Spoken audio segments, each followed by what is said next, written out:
አያፍርበትም በኢየሱስ።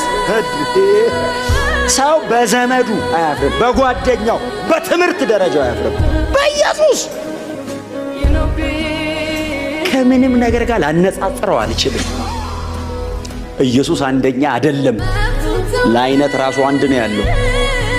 ብቸኛ ነው። ብቸኛ አየ አንደኛ ስትል ሁለተኛ የለም። ጋድማን በዘላለም አንድ ነው ያለው። በሰማይ በምድር ከምድር በታች የለም። ብቻውን ነው የታረደው። በቃ ብቻውን ነው። መጽሐፉን ሊወስድ ማተም ሊፈታ የተሻለው የታረደው መስቀል ላይ ነው። መስቀል ምልክት መሆን አይችልም። መስቀል ጌጥ መሆን አይችልም። መስቀል መዝናኛ መሆን አይችልም። መስቀል መሞቻ ነው። ድሮም ዘንድሮም ልጁን ገሏል፣ ሰብስቦ ይገለናል እዚህ ላይ